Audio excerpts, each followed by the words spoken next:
Is it recording? Hello? Yes, you're recording. Hello, everyone. I'm so happy to see you here on this beautiful wintry day. January is often a day where a lot of people are struggling with their mood because there's not that much light and it's usually pretty cold. So I'm very happy to announce that we had a little check-in while we were waiting for all our sisters to come in. We did a little check-in on our current happiness levels, and I'm very happy and proud to say that they're good in our circle because we're the Golden Goddess Circle. So we've got things above 6, 7, 8, 9, 10. I'll give you mine. Mine's a 10 plus. I'm just friggin' happy. I've been really, really happy for many weeks now, continuously. I maybe had, yeah, couple moments every now and again where I was like, but consistently also really happy. And I believe that's because we all together are doing such great work. So let me appreciate every single one of you who are watching right now, whether it's a recording or live. Let me appreciate you.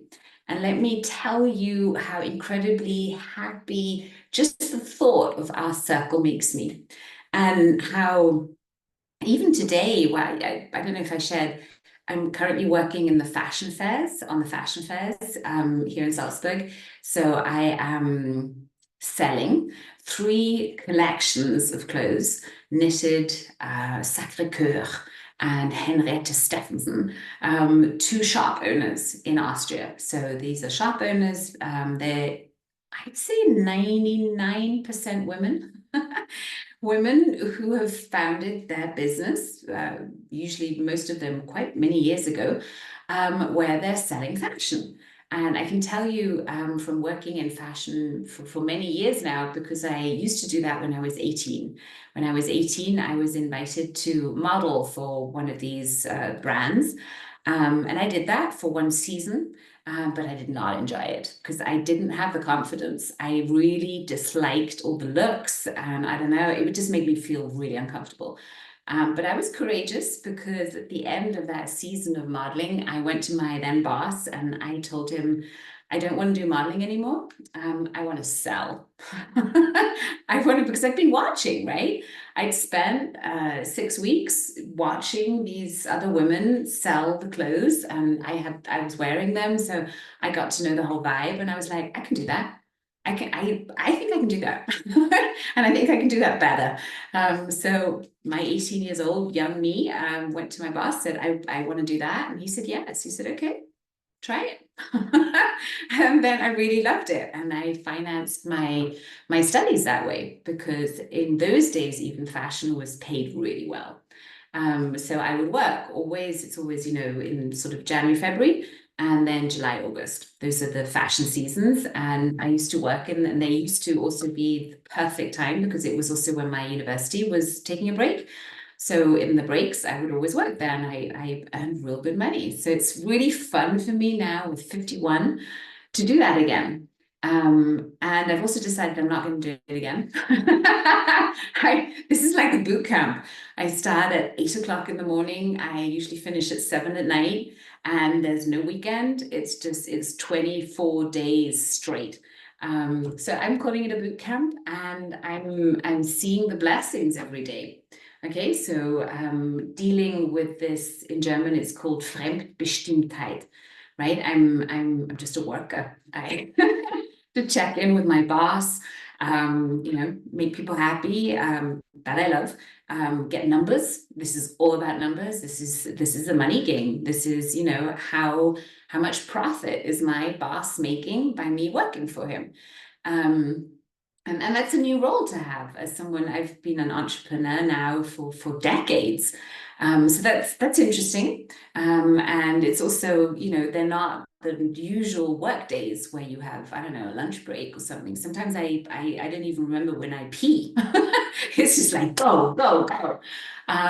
So it's different.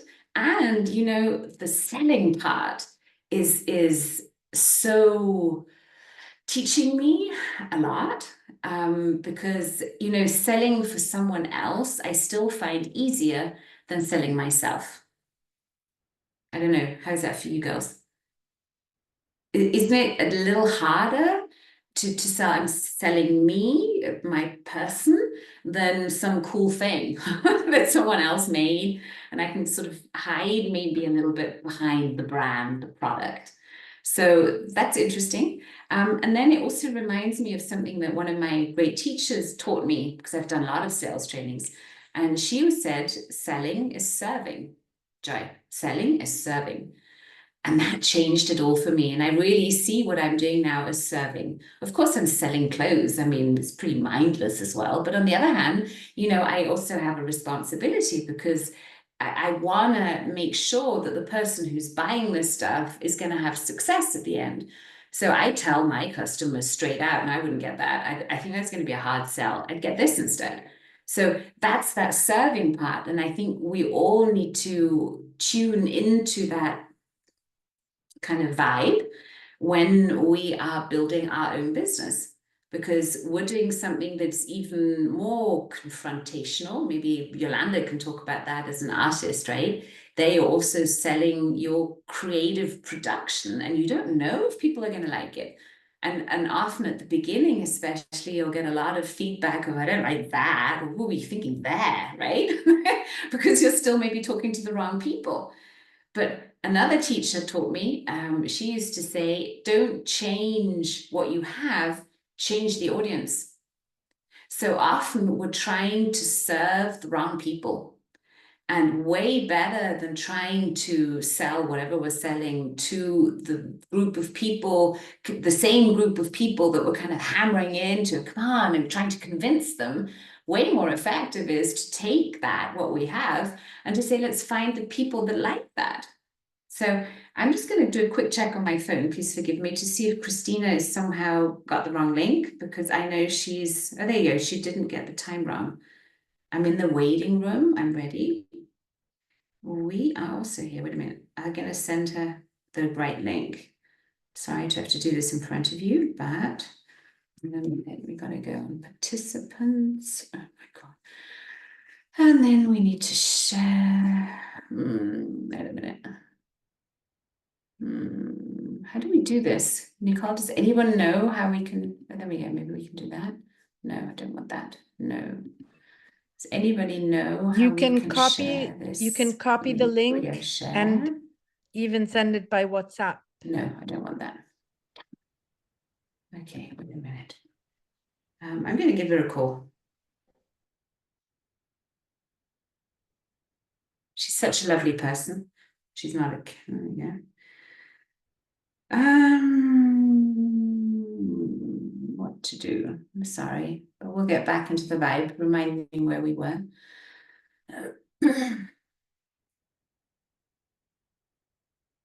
Can you send the link again? Yes, let's see if I can do that.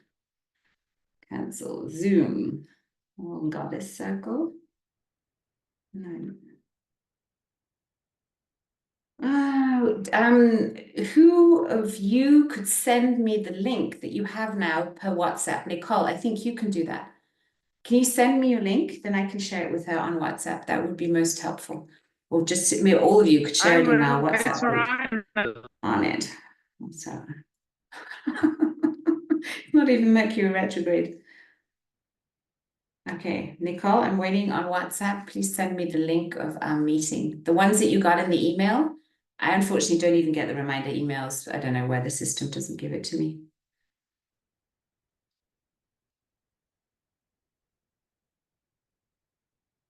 You got it? Please, someone send me the link to this meeting on WhatsApp. Yes, here we go. Copy. Thank you, girls. There we go. Let's hope this works. Let's see. So exciting. So I met Krisstina 7 years ago. And Krisstina at that time was a very different Krisstina than we will see today.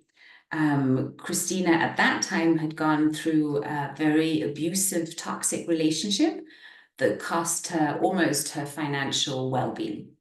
And ever since then, she's made it her mission to teach women how to handle their money and how to become more abundant. And that's why I asked her to, and she teaches. Oh, there we go. She's here. Ah, thank God. That's why I asked her to teach us. Where's the waiting room now? Geez, can you see her, Nicole? She kind of came and went. I can't hear you, Nicole. Just anyway. You've added her? Yes. I can't see her. There she is. There's Krisstina. Yay! Hello, I've been in a different waiting room. Good to see you. Hello, sweetheart. I'm going to come into the spotlight with you. And here we are.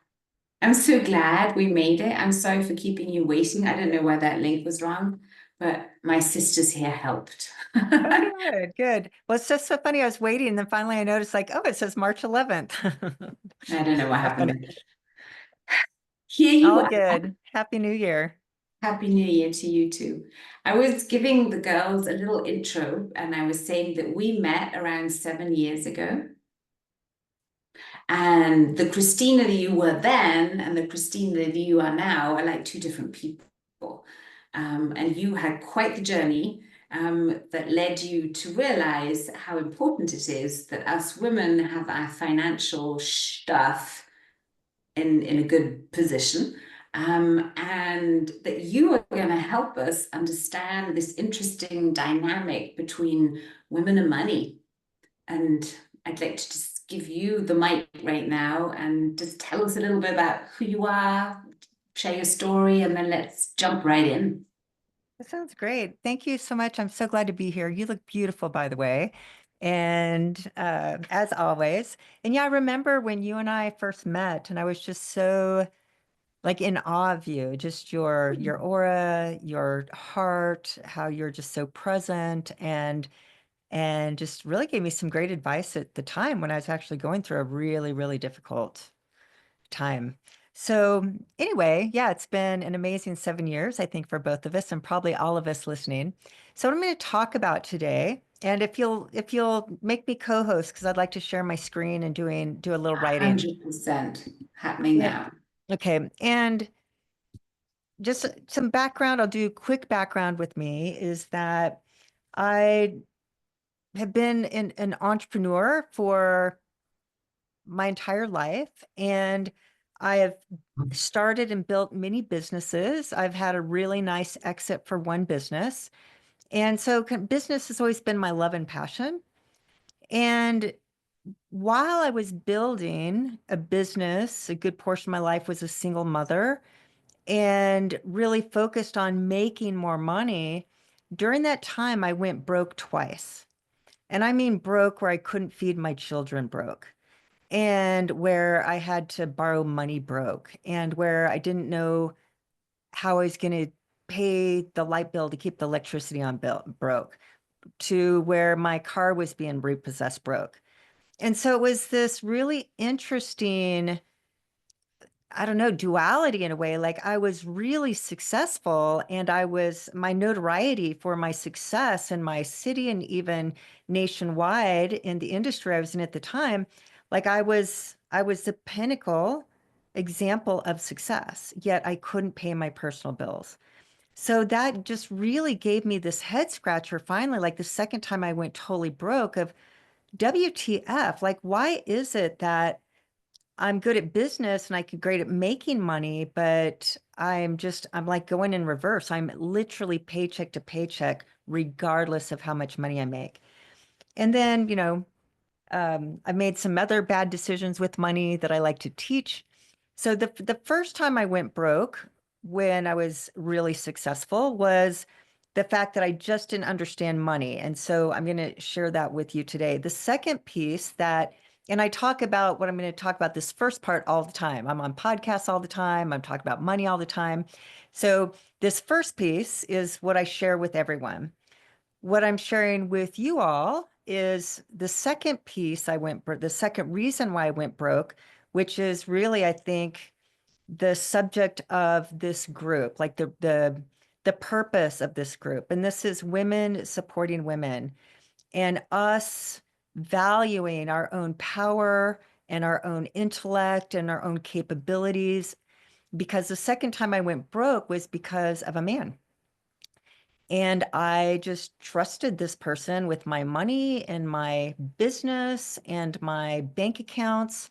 And I abdicated that to him because I thought he was smarter with money than I was. And that even though I had all this success and built a really nice small fortune at the time, but and didn't know what type of person this was at the time. He drained all my bank accounts. I mean, $1 million gone.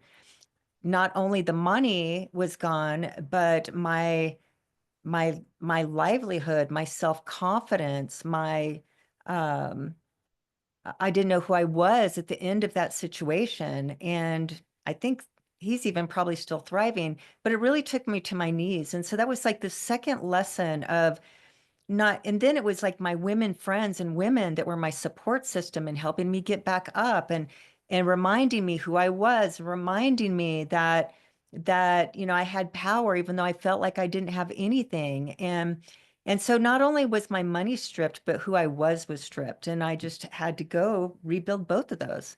So it's just kind of this interesting thing that there's this thing called like financial power. And then I like to add on this piece called feminine financial power.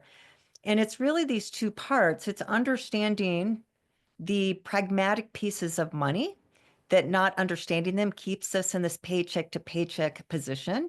And like I said, not understanding that was my first reason why I went broke after having a really successful business. But like I said, the second piece is owning our own financial power, owning our own understanding of how money works and building through knowledge, building our own safety and security when it comes to money. Even if we're not the primary wage earner, even if we're a stay-at-home mom, for example, we still want to own our own financial power, and more it's the intellect of how money operates and wanting to participate in the management of it or perhaps the growth of it.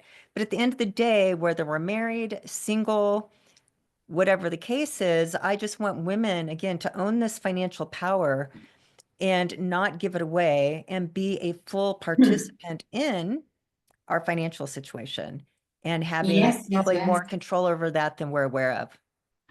You're right. And we were just talking about that in the last circle where I quoted this statistic that says that, or the prediction, that if women were to stop buying cosmetic products just for 24 hours, the entire global financial thing would go bust. And that's just one sector, right? And the other research that I want to quote, because it fits so nicely too, especially that second issue that you're talking about, that is a Harvard study was done. And they came to the conclusion that women who don't have other women friends run the same risk of disease as those who smoke. So not having female friends is as dangerous as smoking. Interesting. That's And I so love interesting. how Jane Fonda has been really honing that one down too in all her things, right? Yeah, please send those to me. And, part of even, I think the title of today's talk or today's session, it's really is the supporting of each other. And part of the supporting is being friends, like you said, friends and relationships with other women and supporting one another. But in the context of money, I think it's really Doing important that we business talk with about money them. together.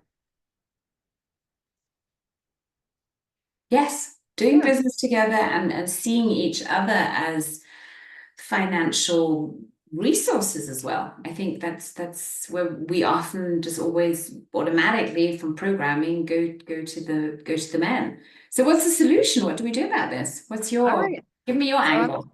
I'm going to try to, let's see if this is going to work. Share my screen here. Yeah, and I'll get out of the spotlight because I'll just be the voice in the background. Oh, there we go. Now we've got All right. Does my screen show? Yes. Okay. All right. So what I thought about today, I was thinking like when it comes to money, in fact, I'll just do a sidebar that right now I'm writing my second book. So I wrote a first book that was called Falling for Money, a romance novel for your bank account. And that book was really about your relationship with money. So I'm going to talk a little bit about that. But that was that first book. And then since then, I wrote that first book that was a decade ago, where I wrote and published that best-selling book. And now I've been asked quite often, what I've done over the last 10 years is I've really focused on real estate investing. And so over that 10 years, I've really rebuilt, the 7 to 10 years, I've rebuilt my wealth through real estate investing. And so I'm writing the second book that how to become, it's for women actually, how to become a real estate investor. So anyway, that's what I'm in the middle of right now, is the second book. So when I was thinking about that, and part of the book is streaming, it's like creating just a lot of, thinking and, oh, I should talk about this or talk about that in the book. So in the middle of that, and then with knowing I wanted to, I was going to come meet with you all this evening, is I thought, okay, what's really, out of all these things I can teach, what's like really talking to me right now? So this is what I landed on. And again, it just kind of came out of the blue from my meditation this morning, and I'm calling it the power of threes, or to the power of three. And I think I'm even going to do a YouTube video on this. So let me know if this resonates. And so I teach kind of these, like I said, these different money principles. And it's interesting. And in so many of these principles I teach, they boil down to kind of three parts. And so I'm going to talk about the three parts that have three parts, that money. So the first thing is what I'm just going to call, it's like the three areas of life you can't opt out of. And so I'm just going to do a triangle here. And one is health, wealth, and relationships. So it's just this interesting. And with each of these threes, they're independent, but they're also connected. And so in these three areas of life that we can't opt out of, it's just this kind of this universe that we live in, and this 3D human form, is that if we're going to live a good life where we're fulfilled, we have meaning, life feels pretty safe and secure, we've got a, decent amount of happiness, and life is working, we have to have our health. And so I think many of us, myself included, we're either in a place where our health is suffering, or we've been in a place where we've had some type of health crisis. Knowing that when we don't have our health, health is a form of wealth. It is a form of money, because we can't transact. We can't enjoy life when we're feeling less than our optimal self. So in life, then we have to focus on and invest, another money term, invest in our health, so that our health stays vibrant. And even as we age, that, we stay as healthy as possible as long as we can through the life that we live. But what it requires an investment. And what an investment means, it takes time and it takes money. It takes time, money, effort, focus, presence, and some portion of our life in any given day, week, month, year, we need to invest in health if we're going to have optimal health.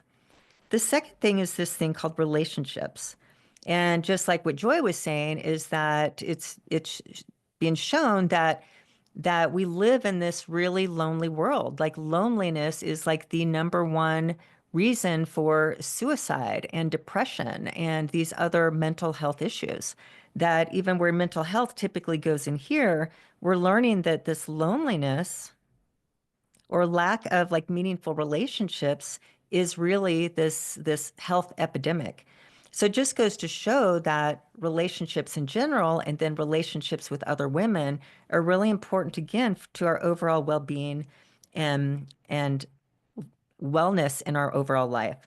So we have to, again, invest time, money, effort, presence into developing and deepening other relationships for the meaning and joy that comes out of it, but to avoid the loneliness piece. And I've been in many parts of my life where I've been really lonely. And it is just like the most depressing place to be, which is different than feeling okay alone. And then the third one we can't opt out is this wealth piece, this money piece.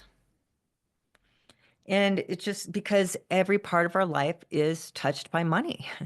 And to have good quality relationships, to invest in our health, we need money and we need wealth. And so the first power of three is just understanding to live this good life that's meaningful, fulfilling. We feel like we're growing. We've kind of have our purpose. We're all the things that we want to feel. It requires all three of these. If one of these is lacking, it just makes life more difficult. I love less that you're meaningful. putting that out there so clearly, because also to make it real blunt, it also means, and you and I know that from experience, right, that you can technically be a healthy person who has money, but you're in a sucky relationship, it's going to drain it out of you. And so often, because I know this also from coaching and working with so many women and men, right? They will fix the health bit. They'll do a lot of stuff for their health. They'll do smart investments, but they'll just stay in that rather toxic relationship because, oh, whatever. But it takes its toll. It takes its toll on your health. We know that. If you're unhappy in your relationship and that's not working for you, it's going to suck that out of you. It's going to drain your wealth. So I really want to make that very clear to anyone here, and I don't know, right? To not underestimate the impact that an unhappy relationship has on all these other areas. I think it's really important. Thank you for making that so clear. Yeah, you're welcome. And to use the example, like I've had a health crisis, and my health crisis came from the fact that I was pursuing money and wealth and probably was just overextended in here. And so this crashed because I was too super focused on money and business. And I was burning the candle at both ends, and I was not reinvesting myself. In fact, I was just using and abusing my body in a way to just try to make more money and to have more success. And so this has to be a symbiotic relationship, and we're looking at our life in a whole. Then when I had this toxic relationship that I just talked about here, my health went back down to nothing and my money went away. One toxic relationship. So yeah, it's like, it really is like, what is the symbiotic relationship between all three? And if one is dysfunctional or lacking, it's going to affect the other two. So anyway, that just kind of sets us up. But what I talk about is the money piece, because that's my specialty as a financial coach and financial author. And then the second piece is what I call, this is a stool, the three-legged stool of money. And so this three-legged stool is that a chair can have four legs, but a stool can only have three legs and still be stable. So when it comes to money, there's kind of two parts of money, like these two goals of money. And the first goal of money, again, now we're breaking this one down and we're pulling it down here. This first goal of money is called financial stability. And especially as women, financial stability is really important. And financial stability, I don't think, is talked about enough. There's a lot of talk about wealth and passive income and building a certain business that has certain zeros attached to it, yada, yada, yada. But there's not enough real conversation about the importance of stability, feeling financially secure, knowing that if something happens, it's going to cost, several $1,000s. Something unexpected isn't just going to blow your whole financial situation. It's knowing things are okay. It's knowing you have many months of run rate. It knows that your money's growing. It's all these elements of money that cause you to feel financially secure. Then the second part of money is moving from this first place of security and going on to move more towards freedom and independence and these other important things like goals when it comes to money, but people usually go from straight zero, meaning we're in debt and feel very insecure, straight to financial freedom without knowing that there's kind of this mid ground. So when it comes to security, to creating financial security, it really requires these three parts, or these, what I call these three legs of the stool. The first leg is what I call mindset. And we've all heard money mindset, money mindset, money mindset. And what does that really mean? What this means is if we want to build towards financial security, and of course these apply to financial freedom as well, but if we're month to month, we're in debt, we don't feel financially secure, the first place of work is we have to fix our mindset. And fix means like if we have health issues, we can't just think our health is going to get better by doing nothing. We have to take different action. We have to change our diet. We have to exercise more. We maybe need to get some lab work, whatever we have to do.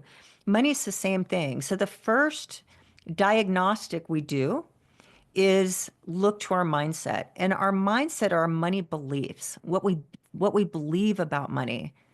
The stories we tell ourselves about money. Money's good, money's bad, money's not grown on trees, money is or doesn't grow on trees, whatever it is. But what happens is this belief set, these mindset, we get this from our parents. We get it from our peer groups. And everyone's mindsets are off. Like, unless we were the few, that were gifted with parents that were really good with money and had really healthy, powerful mindsets, we've adopted their belief system and that kind of our culture and different things. So it's this first place that we have to do some work and really look under the hood of deep down, what are these subconscious beliefs I have about money that are really kind of still ruling my kind of financial well-being as an adult? And again, it's super important work. And work means it has to be done because research shows that 80% of our day-to-day behavior comes from our subconscious programming, and money's no exception.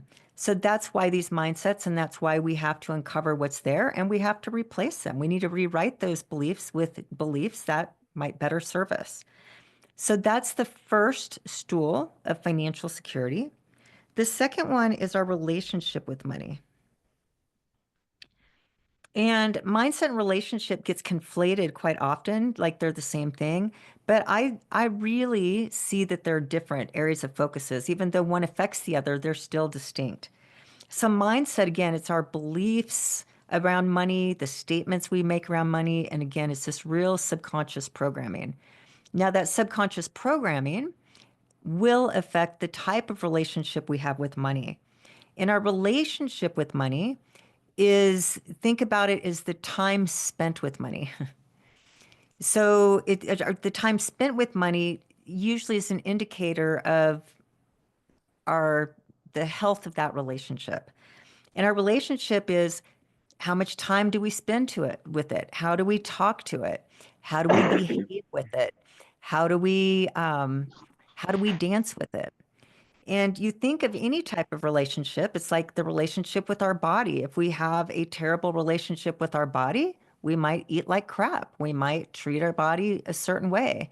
If we have a bad relationship with a romantic partner, and meaning that let's say we complain to our partner all the time that they're not good enough, we don't want to spend time with our partner because it's just an inconvenience. We don't want to listen to our partner. We don't want to set goals with our partner. You think of these things, if in a romantic partnership, that partner is probably not going to be very happy, and we're probably not going to get back from our partner what we would like if all we're doing is complaining and griping and bitching, and you're never good enough.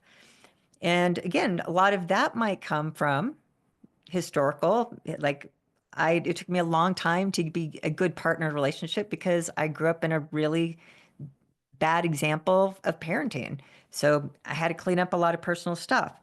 But our relationship with money is the same. So money is so amazing that when we can create like this this partnership with our money, this partnership of love, honor, and respect. Like I love you in a healthy way. Money, I honor you. I hold you in high regard, not above everything else, but in the regard needed. And I cherish you. I cherish you for the good that you can do.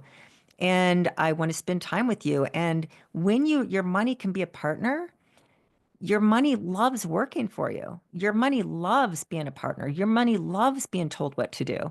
But we don't know this. But most of, for most, the relationship is a relationship of avoidance. And a lot of that relationship avoidance, meaning we don't spend time with our money, we don't count our money, we don't manage our money, comes from that subconscious programming of some belief about it. So just like, again, this triangle up here where there's this symbiotic relationship between health, wealth, and relationships, there's the same relationship between our mindset and our relationship. And then our third leg of the stool is called skill set. And the skill set with money means that money is what I call a domain, and a domain of knowledge.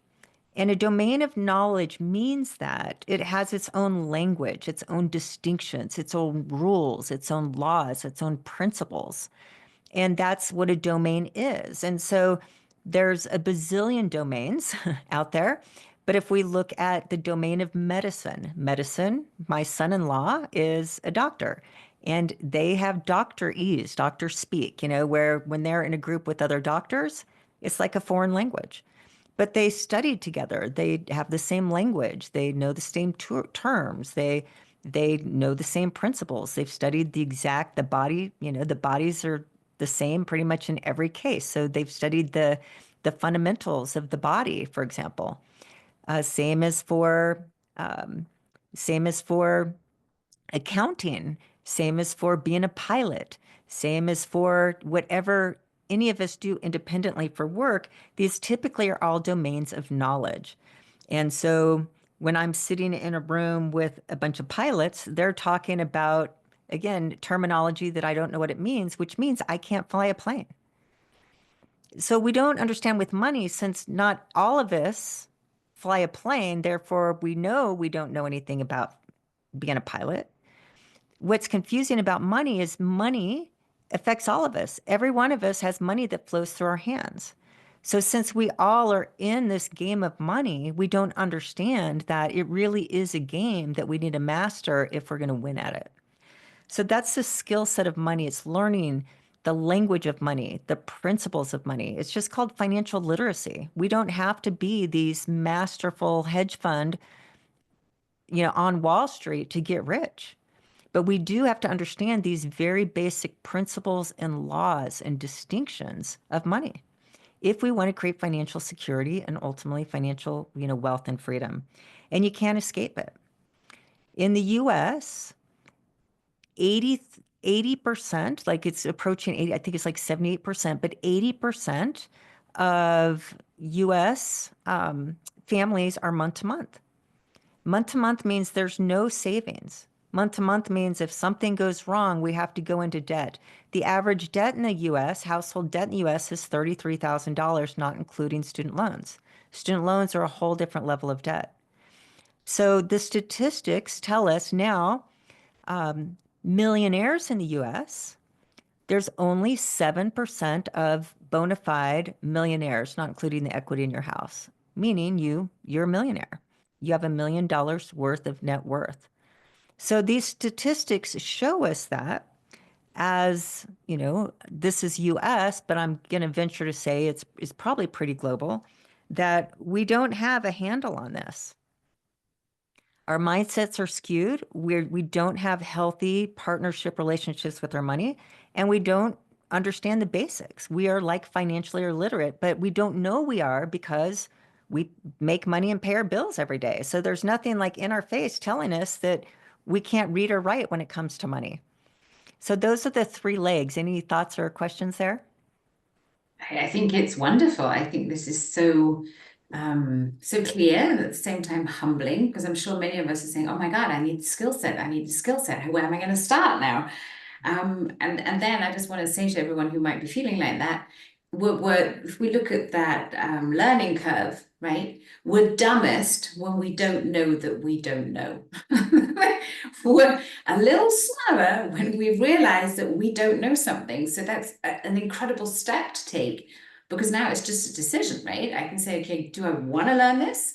Or am I going to say, no, so I'm going to kind of go on as usual. But you're in a great group now, because all of us ladies are moving energy like crazy, I was almost going to say. So I'm sure we want to know, how do we tackle this now? What's our next best step? Is that true, girls? And if you have any questions, please tap them into the chat. So we're going to give over the mic to you soon so that you can also ask any questions you may have. Is that correct, Krisstina?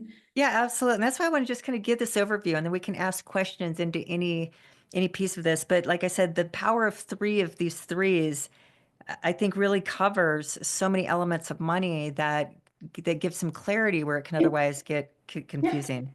Yeah. And so, you said a word, Joy, too, is like energy. And energy obviously is everywhere, but our health is dependent on our energy. So when our little mitochondrial powerhouses are not working, it does not produce the energy that gives us the energy to go tackle life, like feeling like we're not tired and everything. When it comes to relationships, there's energy in chemistry and just the energy between two or more people that keep those relationships going. And then money's energy, like that, we want to create this energy. But when we don't understand that money has its own frequency and velocity in energetic properties, we can't put that energy to work for us. But it's to, well, like, and also like if we understand the energy, and I mean, we work a lot on our mindset in this group. I feel that we're good there. We're good there. I think very important piece was realizing this triangular kind of connection. I think that's helped a lot of us. But I think where we are, if I can speak for everyone here, where we might need help is that skill set. So we can talk about that another time. I'm sure you have some solutions for that, or some next steps that some of us can take if we want to. I'm going to go into the chat now, because Marinella asks a wonderful question. It says, well, how do we talk to money? I mean, do we hold the money in our hands and then literally speak to it? Or what's your tip there? Yeah. So what I teach in my courses and things is the mindset piece. There's scarcity and abundance mindset, which is what, we're kind of all familiar with.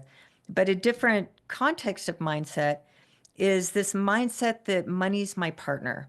So that's like the mindset to adopt, that money and I are partners in creating financial security and ultimately financial independence and wealth.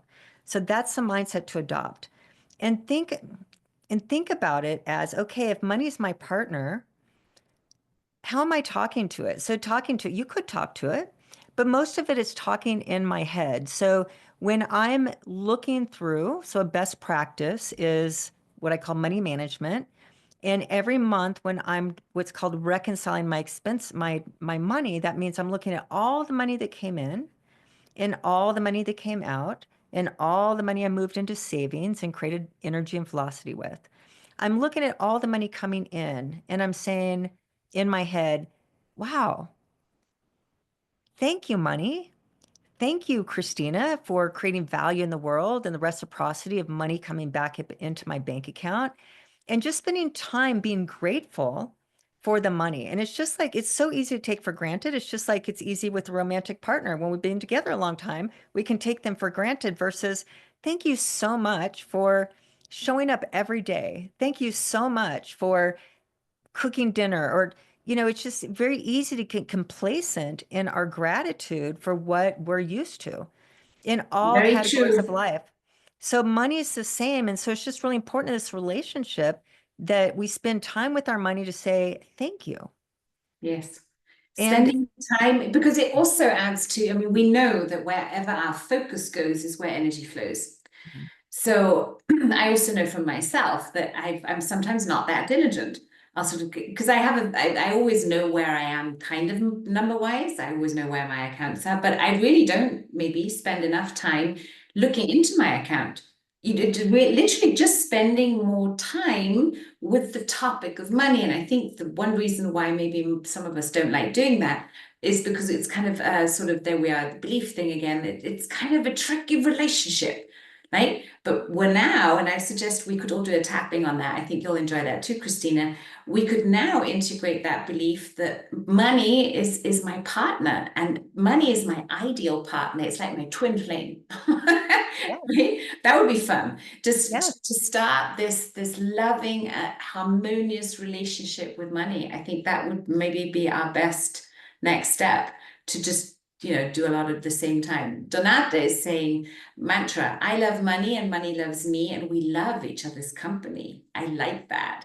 Yes. Simia is saying, I like this relationship perspective and the idea of spending time together. Yes, yes, yes. Really, And yeah, I'm a big really. fan of gold. So ever since I've been 18, I've been collecting gold. Always, if I had a little bit of that, just buy another gold coin.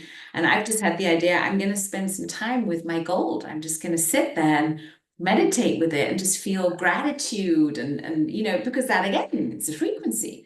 And I'm sure everyone here has some form of gold. Maybe it's a ring, maybe it's a necklace, but maybe that's also a really nice anchor to that abundant energy. Absolutely. Yeah. Yeah, and just it's all about spending time. And the interesting thing is the more time you spend with it, the more time you'll want to spend with it. And it just changes all the dynamics, this relationship. We can move from there's not enough, there's never enough, we ignore it, we complain, and we have to, like everything else in life, when we understand mindset, we have to reverse that energy and change the frequency to love, gratitude, abundance, and that comes with how we talk to it and how we think about it. So Yes. one final piece here to bring it, just kind of conclude this, and then let's ask any questions into this, is something where I call the first thing, the final thing of threes was I call ESI. Again, all these are all interconnected. And it's to understand that there are these like three fundamental categories of money that when we understand kind of all these breakdowns of these threes, money becomes easier. We can see it different as these different distinct parts as to just this one big confusing elephant. So ESI means that there are these three parts of money. The first part of money is called earning. And so basically there's two ways to, and this is what I'm calling working earnings. So we're going to work for the money. And there's two ways. We can work for someone else, meaning in the US, we call it a W-2, but that means you're employed by a company and you collect a consistent paycheck. Or the other two is what we call self-employed or entrepreneur. So, but basically there are these two ways, two choices when we decide to go into the workforce to be able to exchange value for money. It's understanding that's what earning is. It's an energetic, it's a value exchange, which is if I'm an expert of teaching money, for example, and there is someone that wants to learn money to change their financial situation, I have the value of the knowledge that I'm offering. And then the buyer says, that sounds like a really great value to help me achieve my goals. I'm going to compensate you in the form of money. And that's all this, that's what the entire marketplace is. It's value exchange. And there's a lot, when I teach value, there's a lot just to the conversation of value, but to keep it simple, that's what earning is. And so it asks the question, how much money do I need to earn? And how do I earn it? So that nests inside this earning category. And then over time, what happens is for the most part, we start working, let's say around 25 or 30, and we have a 40-year span of work for the most part, 25 to 65 or 30 to 70, things are changing a little bit. But as a human, for the most part, we have 40 good years of working in us where we have enough energy. We've got the competency, we've got the skills, like all the things. And then after the 40 years, it starts to fizzle off. But it's just understand there's this 40-year block for the most part where, and sometimes, you know, if we raise kids half, then we have 20 years, but it's just understand this 40-year option to earn. But that's what earning is. And so over that 40-year span or 20-year span, whenever we get into the workforce and start exchanging our value, our time and experience for compensation, we're looking to grow that over time. You know, we typically don't make the same amount of money when we're 45 that we did when we're 25 because we gain more value, we gain more skills, we have more experience. So people are willing to pay us more one way or another. So that's all in the context of earning.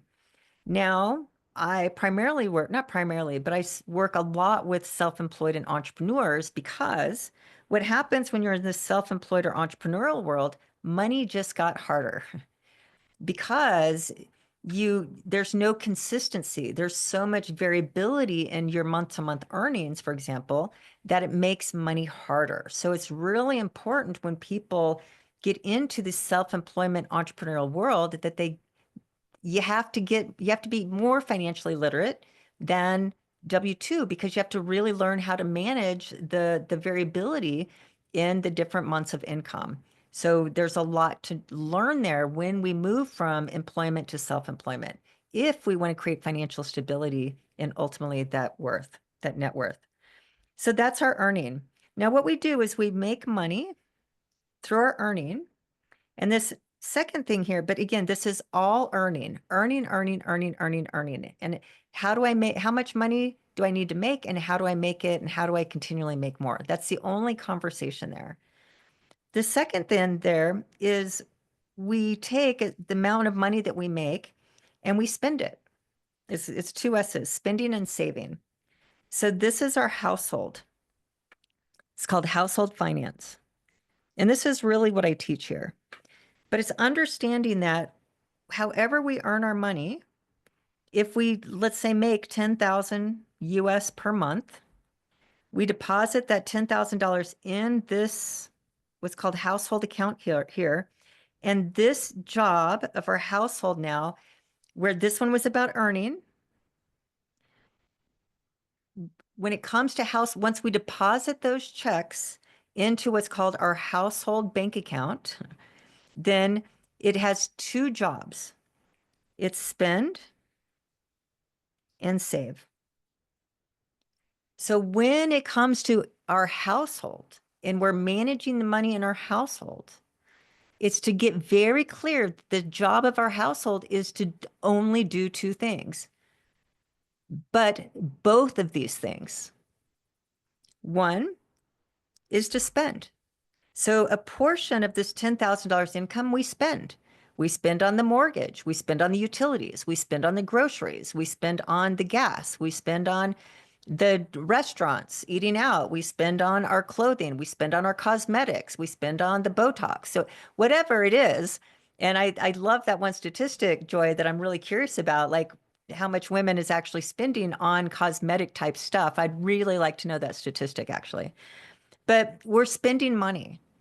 Now, the reason why 78% of Americans, at least, are paycheck to paycheck is because once they deposit this $10,000 into the account, they're only spending. They don't understand that the job has two jobs, spend and save. So out of that $10,000 that you worked hard to earn, you break it up into, I get to spend a portion of it and I get to save a portion of it. And if there's just one, then you're never going to have financial security. Makes sense. So what's the I? Okay, so the Invest. I then. I bet it's invest. Is that true? Yes, exactly. So then the third component is the saving down here, is that there's lots of places we need to save, but the first place we save is for what's called financial freedom. Our first one is for financial security, and the second one is for financial freedom. So the first savings for financial security is, like we talked about, that rainy day bucket. that when life kicks our ass bucket. But we've all heard this rainy day bucket, but it means that we have 3 to 6+ months of savings sitting around that we can access if we got fired, wanted to go on sabbatical, wanted to quit our job, had a health issue and just I couldn't work for a year and a half with my health issue. So that's what financial security is. It means we have cash reserved sitting around to use when our working income can't cover the expenses. That's called rainy day. We've all heard of it. The second one then is for financial freedom. And that's I over here to investing. And this is about growth. And we're here, we work for our money, and this one, our money works for us.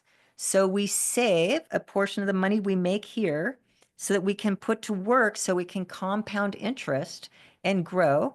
And this is where we get rich. We get financially secure here and we get rich here.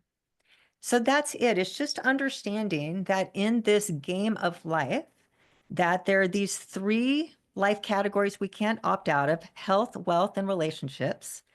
When it comes to the wealth or money piece, we have to understand that we don't come out of the womb great at this money thing, that we have to develop our consciously and intentionally develop our mindset, really build money as a partner, our financial partner, that we're going to grow, create financial security and wealth together.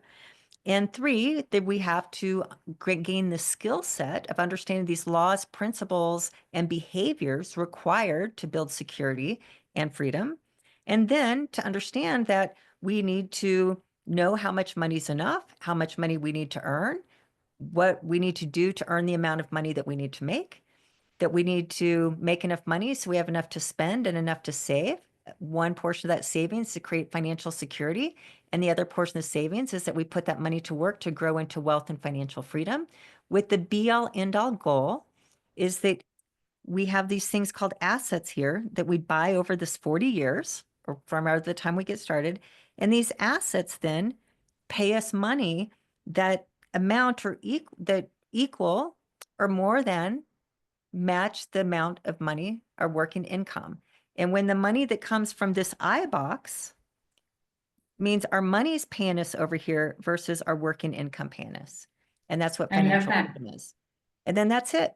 And that's how all of like this big, hairy, scary, confusing topic of money is really broken down in these different parts, that if you just start focusing on these individual parts, you will solve all of your money problems and create this financial, just when you know this and when you do this, it's a feminine financial power that you own. Nobody can take it away from you.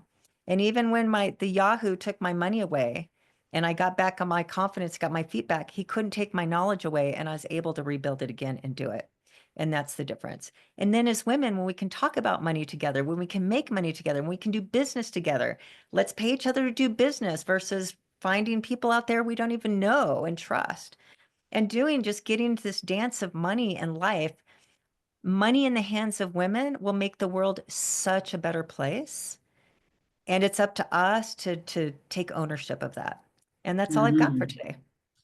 You said that so well. Thank you. Can you stop sharing the screen? Wonderful. So we see you. And I'm going to throw a question at you. I love what you did. It's given us such clarity. I know it's stirred up quite a lot. And yeah, it's perfect. Yolanda is saying, so what do you do when you have your dream job, but you just can't earn it? You can earn just enough for the expenses, but you're not in the position to be able to save or something. What would be your advice? So there's something that we do in the work that's called determining your income gap. And so the first exercise really is, what's the gap between the money that I make and the money I need to make to be able to save and pay the bills, basically. So to have a number, what is that, right? Yeah, you have to have a number. And so that's the first step. It's really hard to answer that question before we have a number. But if it's $2,000 a month, when we can break it down to a real number. It's amazing the creativity that comes up that allows us to solve that problem. And the problem is, I have an income of $2,000 a month. How do I bridge that gap? How do I close the gap? And then our amazing minds that just want to solve problems through creativity, creative thought, will solve it. And sometimes when we know it's like just a number, it's like, well, I could just do XYZ and have more $2,000 more value per month based on how I speak what I do out into the world, or by tweaking it, or by adding a new skill onto my other skills. So, or maybe there's a total limit to this. So maybe there's a side hustle I could do to bridge the gap. But that's the first step, is to determine what is the amount so that we can try to come And up I with think ideas that's for how to very close it. important, because I know from myself that at the beginning, when I started my first business, I hated that part. I hated that part of having to really crunch the numbers, because part of me was always scared. I don't want to know. It's just going to kind of work, right? That sort of thing.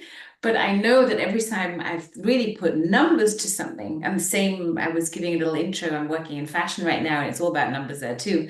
I've been doing this with my clients. I set a number before that appointment comes in. I said, that's the goal that I want to hit. Does it work 100% of the times? No, but I'd say 98.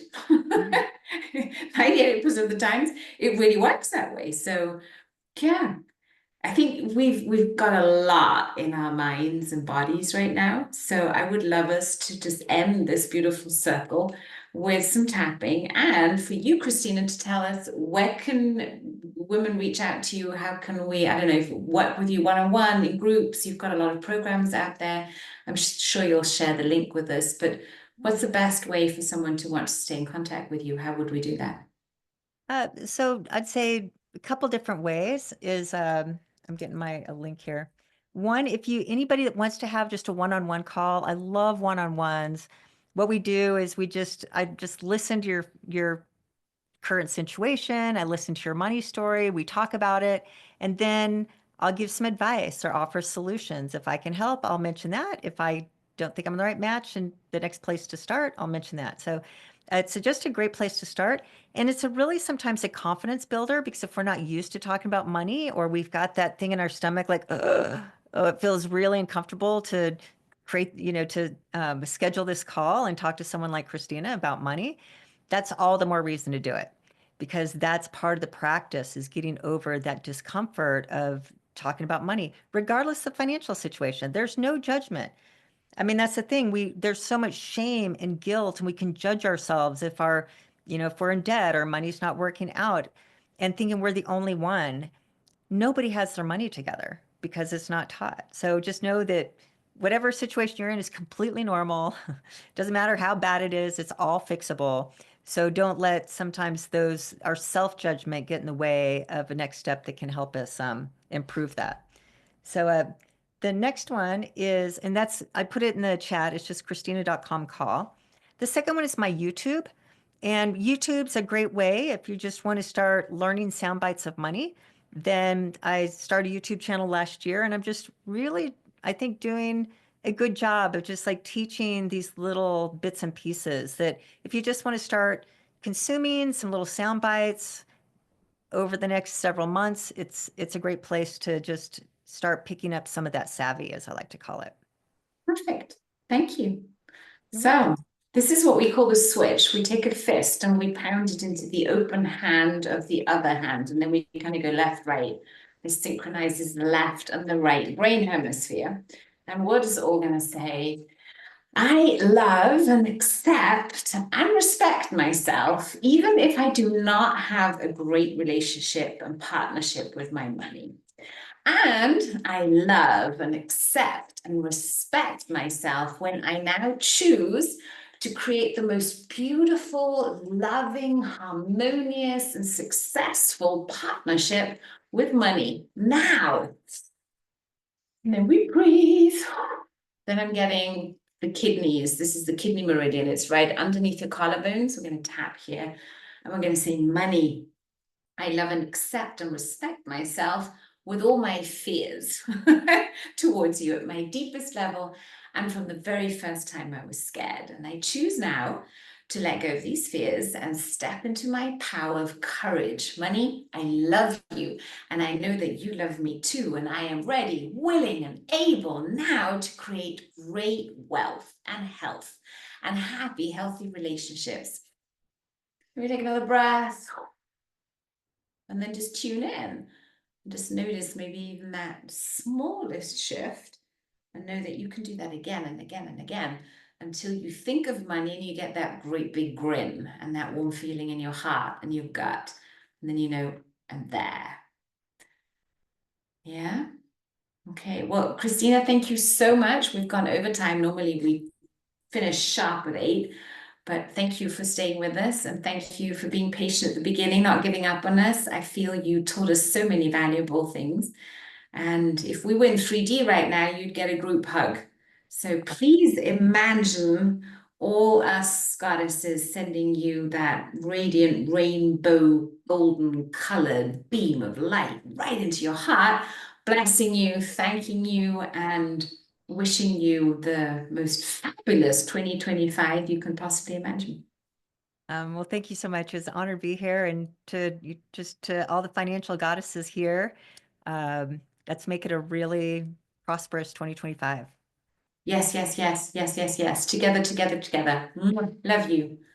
Bye-bye, ladies. There you go. We've got Krisstina.com, Krisstina with 2 S's, ladies, and then /call. And we'll find you on YouTube too, and we'll send all the links in the replay. Right. Bye-bye. Good night, everyone from over here in Europe. Sleep well. And you have a great day, Krisstina.